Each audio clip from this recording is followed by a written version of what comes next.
오늘의 사연 시작합니다. 저는 지금 두 아이의 엄마이자 세상에서 가장 든든하고 착실한 남자의 아내로 매일매일이 행복한 30대 중반 여자입니다. 제게는 일반 사람들은 겪어보지 못했을 마치 영화 같은 사연이 하나 있어 이렇게 글을 적어봅니다. 제 친정 식구는 아빠, 엄마, 언니, 그리고 저 4명이고요. 서로 너무도 애틋한 사랑이 넘치는 가정이에요. 예전에도 그랬고 지금도 마찬가지고요. 이제는 남편과 아이들까지 포함해야겠죠? 어릴 때부터 성인이 될 때까지 저는 가난에서 벗어나지 못했어요. 아빠는 환경미화원으로 일하셨고, 결혼 초에는 식당 일을 하시며, 한 푼이라도 버시려고 아둥바둥했던 엄마는 몸에 무리가 온 나머지 오히려 병원 치료비가 더 나갈 만큼 건강이 악화되셨었죠. 저와 언니는 연년생이라 옷이며 학용품이며 모든 생활용품까지 함께 쓸 수밖에 없었습니다. 외출복이라고 해봐야 그나마 깔끔해 보이는 원피스와 물 빠진 청바지가 전부였던 저희 자매는 학교에서 돌아오면 애지간해서는 밖에 나가지 않았고, 그 시간에 집에서 헌책방에서 산 교과서나 한참 철진한 잡지 주간지를 보며 시간을 보냈던 기억이 나네요. 그래서 그런가 언니도 그렇고 저도 학교에서 성적이 꽤 좋았습니다. 남들 다 다니는 학원은 엄두도 못 냈어요. 학원이나 과외는 고사하고 제 유일한 소원은 세문제집을 풀어보는 거였어요. 이유인즉 새 책 살 돈까지 아끼기 위해 저와 언니는 친구들이 다 풀고 버린 문제집들을 몰래 주워와 지우개로 지운 다음 다시 풀었거든요. 하지만 볼펜으로 답을 적은 건 어쩔 수 없다 쳐도 연필 샤프로 문제를 푼 페이지조차도 대부분 깨끗하게 지워지지가 않더라고요. 그러니 보기 싫어도 답을 알고 있는 상태에서 문제를 푸는 게 너무 싫었습니다. 하지만 어려운 환경에서도 남들에게 창피하다거나 서럽다고는 전혀 생각한 적 없어요. 비록 돈이 없어 자식들이 원하는 걸 제대로 해주지 못하셨지만 아빠와 엄마는 저희를 세상 누구보다 사랑해 주셨고 저희 역시 부모님의 사랑을 온몸으로 느끼며 자랐기 때문에 돈 못 버는 아빠나 늘 약을 달고 사는 엄마에 대한 그 어떤 원망도 해본 적 없었죠. 오히려 저나 언니는 더 독하게 공부해서 성공하고 싶은 오기밖에 없었어요. 언니는 저보다 공부를 훨씬 잘했던 걸로 기억해요. 전교 1등도 여러 번 했고 경시대회는 대부분 언니 독차지였었는데 결국 가정 형편 때문에 대학 진학을 포기했습니다. 아빠가 혼자 버는 돈으로는 생활비와 엄마 병원비며 약값 대기도 버거운 현실을 미리 파악한 언니는 아무렇지도 않은 척 애초에 자기는 대학 갈 생각 없었다고 부모님께 쿨하게 말하더라고요. 공부는 지겹다며 대학 가봐야 답답하기만 하지 그럴 바엔 차라리 일찍 사회생활을 시작하는 게 더 마음이 편하다고 했던 언니는 나중에 들은 이야기지만 그때가 가장 힘들었던 시기였대요. 누구보다도 배움에 대한 열정이 컸었지만 차마 자기 욕심 때문에 부모님께 부담을 안겨드릴 리가 엄두가 안 났다고 하면서 울더라고요. 정말 가슴이 아팠습니다. 왜냐하면 저는 대학에 갔거든요. 그것도 언니가 열심히 도와준 덕에 등록금은 별 어려움 없이 해결했고 저는 알바를 병행하며 생활비 정도만 벌면서 공부에 전념할 수 있었기에 지금도 언니의 부탁이라면 발벗고 나서서 도와주고 있어요. 그렇게 학교 졸업하고 나름 유망한 중견기업에 입사를 했죠. 대학생 시절 내내 제 마음 한 곳에는 큰 돌덩어리 같은 짐이 항상 저를 짓누르고 있었는데 그건 바로 어서 돈을 벌어 부모님과 언니에게 조금이나마 도움이 되고 싶다는 조바심 같은 거였습니다. 입사를 하고 첫 월급을 받았을 때 저는 가장 먼저 부모님의 겨울 점퍼와 언니를 위한 털이 보드라운 니트를 사서 드렸네요. 제 생애 가장 기쁜 날이었어요.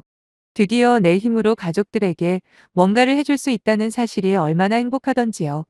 하지만 형편이 조금 나아졌을 뿐 드라마틱하게 부자가 되는 건 아니더라고요. 그래도 가진 것에 만족하며 주어진 시간에 최선을 다하고 있었을 때 같은 부서의 어떤 한 남자가 눈에 들어왔고 그 사람은 저와는 완전히 다른 세계에 사는 존재 같았거든요. 그 사람 주위엔 늘 사람들이 많았어요. 유난히 자신감이 넘쳐 보이던 그 사람은 제가 다니는 회사 사장 아들이었더라고요. 뭐 그것도 헤어질 때 알게 된 사실이지만요. 제가 워낙 없이 자라다 보니 사람들과 잘 어울리지를 못했어요. 그렇다고 의기소침하고 주눅이 든다는 건 아니고요. 그냥 괜히 사람들과 친해져 봐야 돈이나 쓰고 시간만 버린다 생각하고 미리 제가 도망다닌다는 표현이 맞겠네요. 실제로 살면서 친하게 지낸 사람들에게 상처만 받고 살아서 더 경계를 했을 수도 있어요. 그런데 제 울타리를 과감하게 넘어온 그 사람은 저를 알면 알수록 아주 신기해했습니다. 평소에 하고 다니는 행색도, 돈에 대한 태도도, 또 살아온 과정 등 제 모든 것이 낯설고 묘하게 끌린다고 하더라고요. 저도 마찬가지였어요. 그 사람과 데이트를 하면서 세상엔 제가 모르는 전혀 다른 부류의 사람들이 있다는 걸 알게 됐죠. 값비싼 음식과 외제차, 그리고 처음 경험해보는 부자들의 삶, 저 또한 그 사람에게 급격히 끌렸었고, 우리는 회사에서 그리고 밖에서 열정적인 사랑을 했습니다. 참 순수했던 시절이었네요. 믿으실진 모르겠지만 그 사람의 부유한 환경 때문에 그 사람을 사랑한 건 절대 아니었어요. 속물도 뭘 알아야 속물이 되는 거지. 그때의 전 그조차 불가능할 정도로 아무것도 몰랐으니까요. 중간에 제가 이직을 한 번 하고 총 3년 동안의 연애 기간 동안 그 사람은 한 번도 부모님께 인사를 시킨 적이 없었는데 좀 이상하게 생각이 되더라고요. 주위에 보면 꼭 결혼을 전제로 사귀지는 않더라도 현재 누구누구랑 만나고 있다.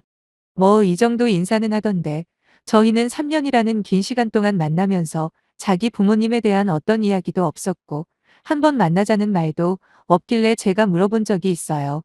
우리 무슨 사이냐고요. 그냥 연애만 하는 관계라면 더 깊어지기 전에 끝내고 그게 아니라면 우리도 이제 슬슬 진지하게 결혼을 생각해 봐야 하는 거 아니냐 했더니 그 사람의 눈은 급격히 떨리면서 뭔가 곰곰이 생각하길래 전 실망을 했어요. 이 사람은 나랑 결혼까지는 생각하지 않는구나라고요. 하지만 그 이야기를 하고 일주일인가 있다가 그 사람은 제게 반지를 주며 청혼을 했습니다. 그때 했던 말 중 하나가 제 뇌리에 오래 남았는데 바로 큰 결심을 했다 라는 거였거든요. 마치 어려운 결정을 한 사람처럼 자기가 큰 결심을 했다고 하는데 보통 청혼할 때 쓰는 말은 아니라서 전 계속 신경이 쓰였었죠. 하지만 곧 그 이유를 알게 되었습니다.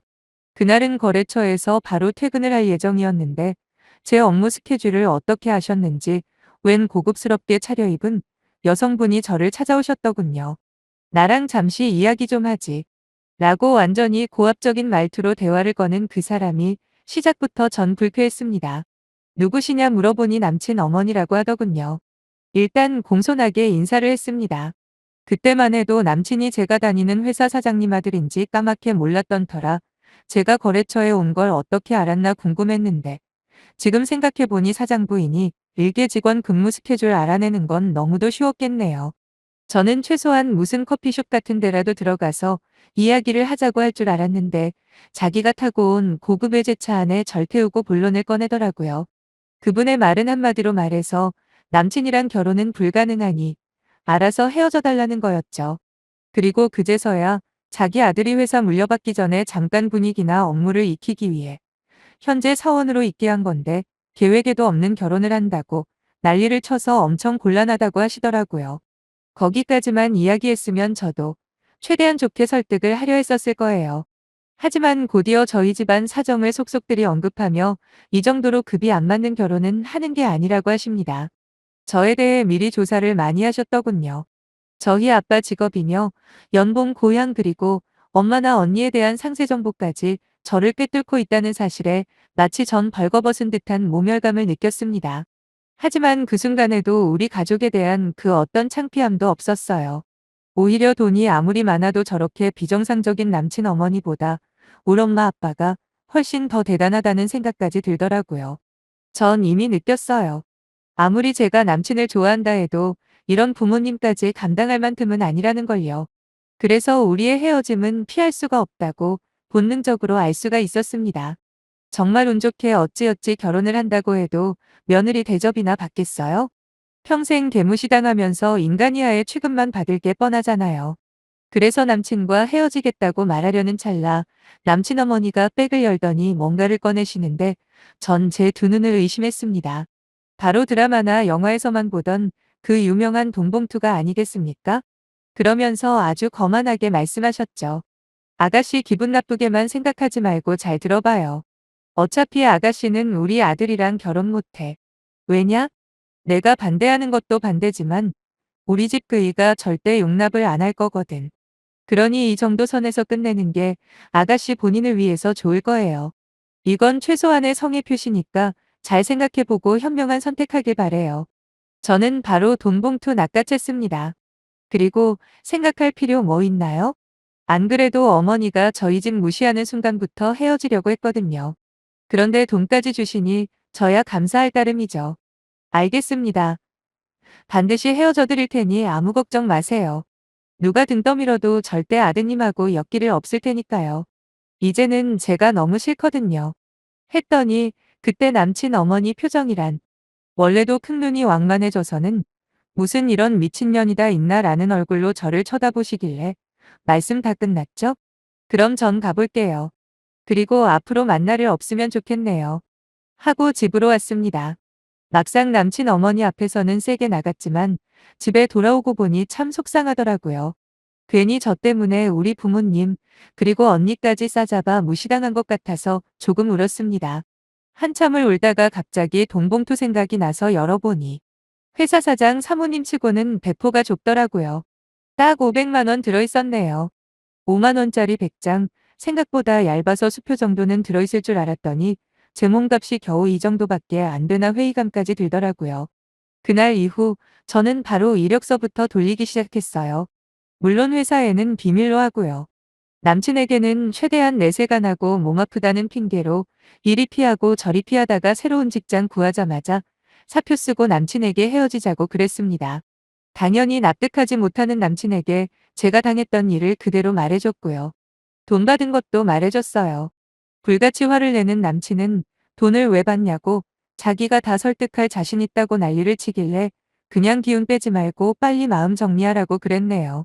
오빠네 집에는 이제 누가 수백억을 준다고 해도 내가 싫다고 진짜 미안한 이야기인데 내 사랑이 이거밖에 안 되는 것 같다 통보를 했습니다. 그리고 회사에서 사표 수리될 때까지 저는 연차 모아둔 거 다 쓰면서 회사에는 거의 안 나갔어요. 하루에 수십 통 오던 남친의 전화도 조금씩 잦아들다 한 달 정도 되었나? 더 이상 전화가 오지 않더라고요. 그 사람의 사랑 역시 딱 거기까지였나 봐요. 어찌 보면 다행이죠. 서로 구차하게 매달리다 상처만 생기는 것보단 그 편이 훨씬 낫다고 생각해요. 그 뒤로 저는 이직한 회사에서 지금의 남편을 만나 결혼하고 제 소중한 두 아이와 행복하게 살고 있는데 얼마 전에 아주 오랜만에 만난 예전 직장 동료로부터 전 남친과 그 어머니에 대한 소식을 듣게 되었습니다. 전 남친은 저와 헤어지고 곧 회사 임원으로 올라갔다고 해요. 그리고 결혼도 했다고 하는데 문제는 그 후 터진 스캔들이었답니다. 문제의 남친 어머니가 원래부터 돈놀이라고 하죠? 사채 같은 거 말이에요. 아무튼 돈놀이를 하면서 재미를 좀 봤는데 욕심이 더 커져서 전 남친 꼬셔서 자기 남편 몰래 회사 돈까지 끌어들여 판을 키우다 제대로 사기당해서 완전 난리가 났다고 하더라고요. 뉴스에도 나왔다는데. 그 당시에 제가 첫째 낳고 얼마 지나지 않았던 때라 TV를 못 봤네요. 아무튼 졸지의 전 남친은 횡령 배임 혐의로 구속 수사받고 그 어머니 역시 공범으로 들어갔는데 추가로 무슨 금융법까지 어긴 게 발각이 나서 제법 무거운 형을 받았답니다. 전 남친은 다행히 불구속 기소로 끝나긴 했다는데 그 후 이혼하고 사업은 사업대로 쫄딱 망해서 자기 아버지 모시고 원룸 하나 겨우 얻어서 근근히 살고 있다고 하더라고요. 그 소식에 참 여러 가지 감정이 들었네요. 남친 어머니가 저와 제 가족에게 했던 모진 말들과 행동들을 생각하면 고소하다라는 생각이 들다가도 그래도 한때는 사랑했던 전 남친이 바닥까지 떨어진 걸 생각하면 마음이 아프기도 합니다. 특히나 힘든 거 하나도 모르고 늘 자신만만하던 전 남친이 이젠 어떻게 변했을까 상상하는 것도 안쓰럽고요. 아무튼 결과적으로 보면 인생에서 돈이 너무나도 중요하긴 하지만 반대로 돈 있다고 꼭 행복하게 사는 건 아닌 것 같네요. 긴 사연 읽어주셔서 감사하고 비록 돈이 전부는 아니지만 여러분들 모두 돈 많이 버시길 바래요. 감사합니다.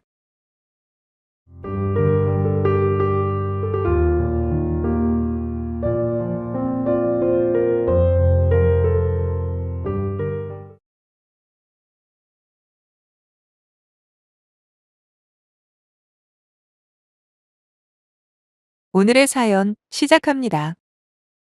안녕하세요. 얼마 전 2년가량의 결혼 생활을 끝낸 따끈따끈한 신입 이혼녀예요.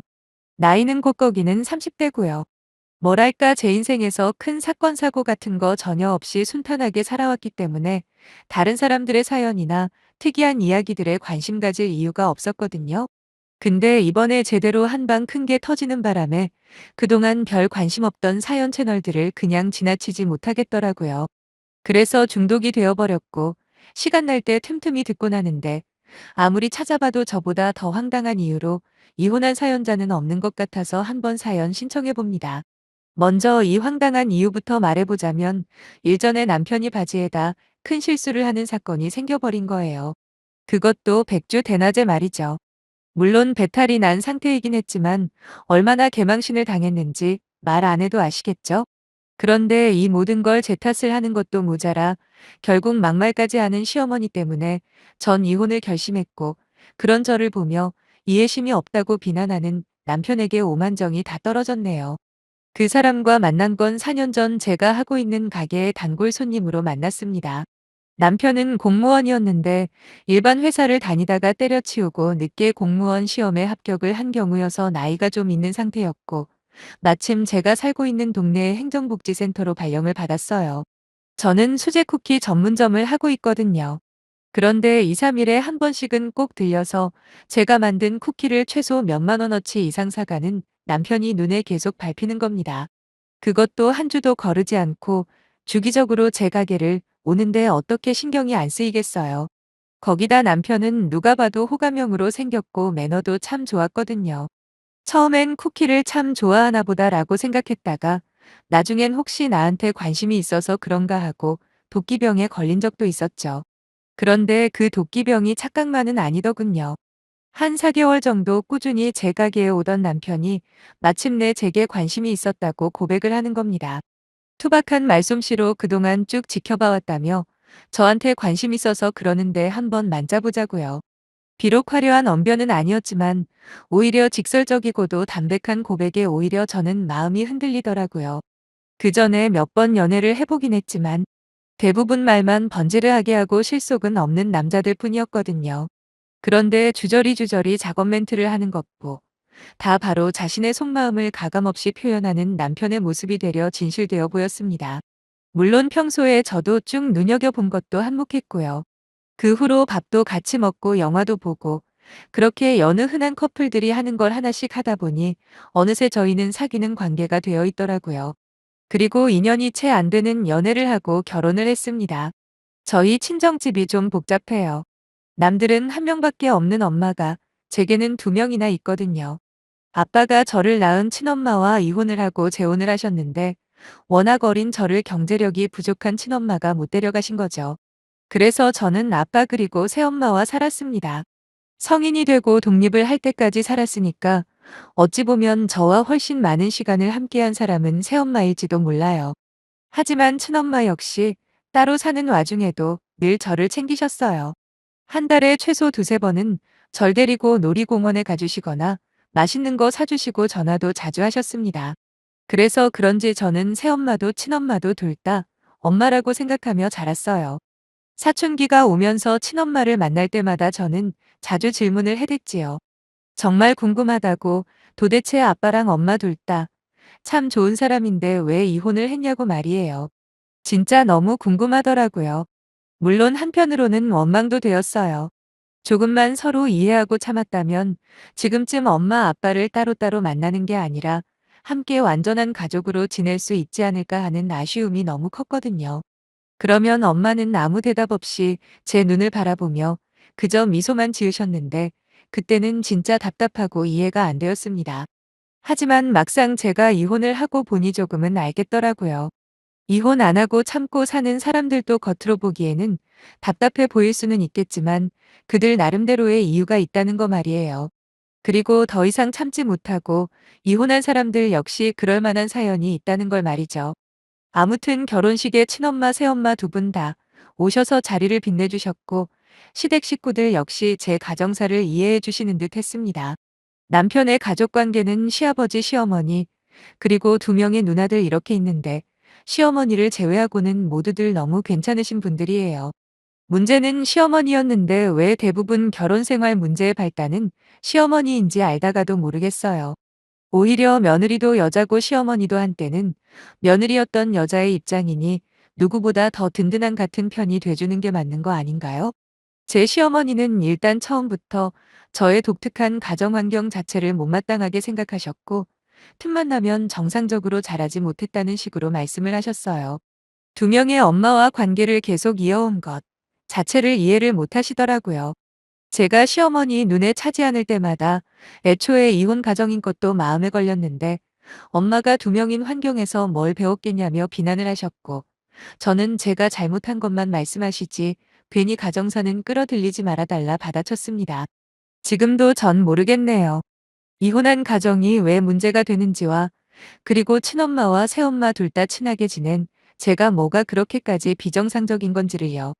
하지만 시어머니의 진짜 문제는 그게 아니었습니다. 사실 남편이 다른 건 다 좋아요. 성실하고 다정할 뿐만 아니라 술, 담배는 아예 하지 않으니 주사나 그런 걸로 속 썩일 일도 없고요. 거기다 집안일도 함께 해요.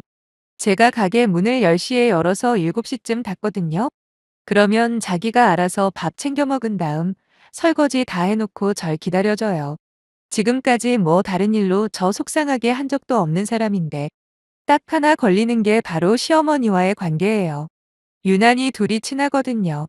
그렇다고 마마보이까지는 아닌데 암튼 저와 둘만 있으면 그렇게 다정한 사람이 시어머니가 끼면 은근히 시어머니를 편드는 경우가 많더라고요. 그래도 전 이해했어요. 가장 결정적인 이유는 일단 시댁이 순천인데 저희 집에서 차로 가면 4시간이 넘게 걸립니다. 그게 뭘 뜻하느냐면 만날 일이 자주 없다는 거죠. 실제로 2년 결혼 생활하면서 총 10번도 만나지 않았으니까요. 명절 때랑 시부모님 생신 때 찾아뵙는데 그마저도 명절은 교대로 저희 친정에 먼저 갔다가 그리고 그 다음은 시댁에 먼저 가고 그래서 더 만날 일이 없었네요. 물론 저희 집에 찾아오신 건 신혼 때 두세 번을 제외하곤 아예 없었고요. 아무래도 연세가 있으시니 장거리 여행은 무리가 있으시지 않겠어요. 그래서 시어머니와 남편의 유별난 애착 관계는 크게 신경 안 썼습니다. 딱 허용할 수 있는 수준이었거든요. 근데 그냥 넘어갈 수 없는 심각한 문제라고 인식하게 된 계기가 한 번 있었는데 그건 바로 남편의 흡연이었죠. 술은 아예 입에도 안 되는 남편이었지만 담배는 피고 있었거든요. 물론 남편에게 담배 끊으라고 얼마나 많은 설득과 비난을 했는지 모릅니다. 근데 금연이라는 게 자기 뜻대로 잘 안 된다고 하더라고요. 일단 저희 아빠부터 몇십 년을 흡연자로 살아오셔서 잘 알아요. 담배만 끊으면 해달라는 거 다 해준다고. 새엄마가 그렇게 꼬셔도 절대 못 끊으시는 거 보면 누구 말대로 차라리 마약을 끊지 담배는 못 끊는다는 말이 그냥 나온 건 아닌가 봐요. 남편도 끊는다 말만 하고는 통 끊지를 못했는데 그래도 제가 참을만 했던 건 하루에 피우는 양도 적을 뿐만 아니라 적어도 제 앞에서는 절대로 안 핀다는 점 때문이었어요. 일할 때야 뭐 얼마나 피는지 알 수는 없었고 그래도 퇴근하면 한두 번 밖에 나가서 피고 들어와 바로 양치질을 하는 남편에게 "오빠 이제 끊을 때 된 거 알지?" 하며 눈치를 주는 것도 한두 번이지 매번 그러자니 저도 힘들고 남편도 짜증만 날 것 같아 어느 순간부터는 때 되면 알아서 결심하겠지 하며 포기를 하게 되더라고요. 근데 문제는 시댁에 갈 때였죠. 4~5시간을 운전을 하면서도 저 때문에 담배를 못 피는 남편은 시댁에 도착하자마자 주차를 하고 저부터 올려보냅니다. 그리고 맛있게 한 대 피고 들어오는데 아마 흡연하는 분들이나 그 주위 가족들은 알 겁니다. 아무리 양치질을 바로 한다 해도 특유의 담배 냄새는 나거든요. 그럼 시어머니는 저한테 난리를 치십니다. 남편 담배 하나 못 끊게 하냐며 저보고 뭐 하는 애냐고 얼마나 잔소리를 하시는지 몰라요. 그러면 초반에 저는 슬쩍 웃으면서 어머니 제 남편이기 이전에 어머님 아들이잖아요. 제발 어머님이 좀 야단쳐 주세요. 제 말은 콧등으로도 안 듣거든요. 하며 넘겼었죠. 솔직히 다 큰 성인이 담배 피우는 걸 제가 무슨 재주로 맡겠어요. 밧줄로 꽁꽁 묶고 다닐 수도 없고 하루 종일 따라다니며 감시할 수도 없는 거 아닙니까? 그런데 왜 그걸 제 탓을 하시는지 처음엔 솔직히 장난치시는 건 줄 알았네요. 하지만 한 번은 제게 전화를 해서 심각하게 뭐라고 하시는 겁니다. 아마 TV를 보다 흡연의 위험성에 관련된 프로그램이 나왔나 봐요. 뜬금없이 제게 전화를 하셔서는 "네 남편 담배 끊었니 안 끊니?" 하고 물어보시더라고요. 아직 못 끊었다고 저도 너무 속상하다 대답을 하니까 아니 어떻게 남편이 그 해로운 걸 입에 무는데 그걸 그냥 냅두냐며 화를 내시는 게 아니겠습니까? 그래놓고 부부라고 할 수 있니 없니 며느리라고 하나 얻었는데 도대체가 뭘 하는 건지 모르겠다라며 모든 비난을 저한테 돌리시는데 기분이 너무 상했습니다. 정당하게 제가 못한 걸로 욕먹으면 기분은 나빠도 받아들이겠는데 이건 아니어도 너무 아니잖아요? 그래서 그날은 저도 좋게 넘기지 않고 바로 받아쳤어요. 어머니, 오빠가 담배를 못 끊는 걸 자꾸 제 탓을 하시는데 그거 아닌 거 아시잖아요. 제가 얼마나 오빠 금연시키려고 노력했는지 아세요? 근데도 못 끊는 걸 저보고 뭘 어떻게 하라는 거냐라고요.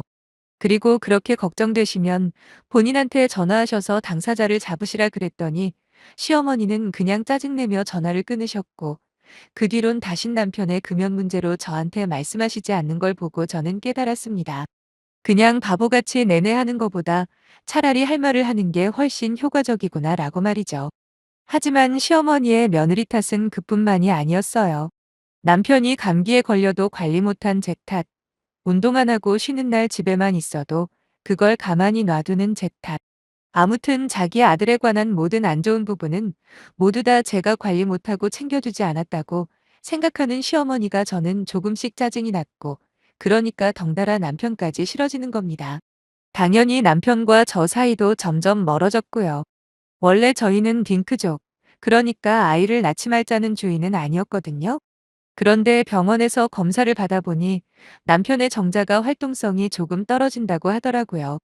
뭐 좋은 거라고 여기저기 떡벌리나 싶어서 누구에게도 말을 안 했는데 시어머니는 저희 애가 안 생기는 것도 제 탓을 하더군요. 아마 이때 제 인내심은 한계가 왔을 겁니다. 그러다 말도 안 되는 사건이 터졌죠. 바로 남편이 점심때 해물탕을 먹은 날이었어요. 제게 문자로 사진을 보냈더라고요. 아주 맛있다며 나중에 같이 웃자고 그날따라 웬일로 다정한 문자를 보내서 저도 알겠다고 하고 말았는데 아마 거기 해산물이 좀 오래된 게 있었나 봐요. 같이 먹은 사람들 대부분 탈이 났대요. 그런데 유독 해물탕을 좋아하는 남편은 국물까지 다 마셔버릴 만큼 많이 먹었고 아주 오지게 배탈이 난 겁니다. 더 웃긴 건 아니 이걸 웃기다고 해야 할지는 모르겠지만 아무튼 남편 말로는 분명히 방구가 나오는 느낌이었답니다. 그래서 힘을 줬는데 그만 큰 실례를 해버리고 만 거죠. 바지 엉덩이 쪽이 젖어버려 금방 들통난 남편은 그 뒤로 같이 일하는 직원들에게 진갈색 바지라는 굴욕적인 별명까지 얻었는데 이때의 일이 제가 이혼하는데 결정적인 역할을 할지 저는 정말 몰랐습니다. 올해 초에 구정 때 찾아뵈었을 때였죠. 도란도란 앉아서 대화를 하다가 남편이 갑자기 그때 일을 꺼내는 겁니다. 분위기가 좋았어요. 두 신우들도 더럽다고 하면서 남편을 피하기도 하고 시아버지도 다 큰 놈이 아직도 바지에 실례를 하고 다니냐며 놀리셨는데 기분 나쁘게가 아니라 민망한 남편을 신경 써주는 그런 분위기였어요. 근데 갑자기 시어머니가 눈물을 흘리시는 거예요. 이게 무슨 상황이지 싶어 다들 하던 행동을 멈추고 시어머니를 바라보았죠. 그리곤 시어머니가 제게 도끼 눈을 뜨고 말씀하시는 겁니다. 너는 정신이 있냐고 남편이 그런 일을 당했는데 안타까워하지는 못할 망정. 어떻게 같이 처웃을 수가 있냐고요. 순간 온 가족들은 벙찐 표정으로 아무 말도 못하고 서로만 쳐다보고 있었는데 시어머니는 할 말이 더 남았는지 입을 또 여시더군요. 배탈 그것도 문제가 있답니다. 평소에 얼마나 제대로 된 음식을 안 해줬으면 남편만 심하게 탈이 날 수가 있냐.